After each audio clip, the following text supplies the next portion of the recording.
The Crucifixion of Jesus. From Matthew 27, Mark 15, Luke 23, and John 19. A combined story. It was early in the morning when Jesus, the Son of God, stood before Pontius Pilate, the Roman governor. The religious leaders had brought him there, accusing him falsely, seeking his death. Though Pilate could find no fault in Jesus, the crowd demanded crucifixion. Pressured and afraid, Pilate washed his hands, saying, "I am innocent of this man's blood." Then he handed Jesus over to be crucified.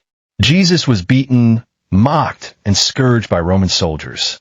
They twisted together a crown of thorns and pressed it into his head. They draped a purple robe over his shoulders and mocked him, saying, "Hail, King of the Jews!" Then they struck him and spit on him.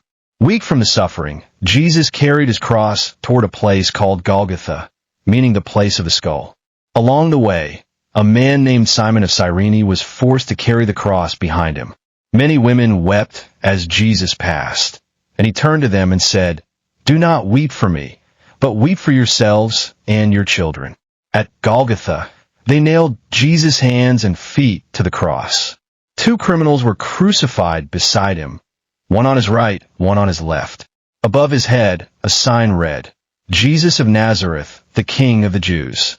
As he hung there, the crowd mocked him. "If you're the Son of God, come down from the cross," they shouted.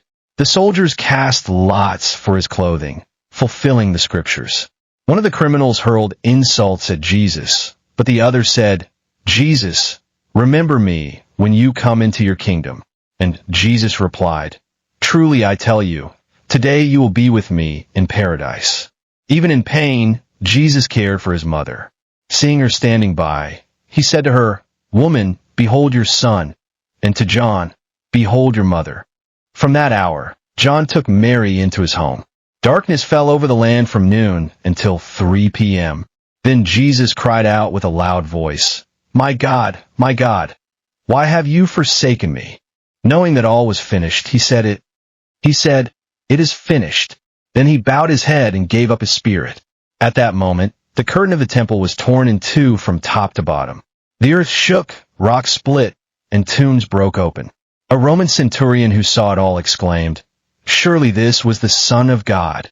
Later, a man named Joseph of Arimathea, a secret follower of Jesus, went to Pilate and asked for Jesus' body. Along with Nicodemus, he wrapped Jesus in linen and spices and laid him in a new tomb cut from rock. A large stone was rolled in front, and guards were placed at the entrance.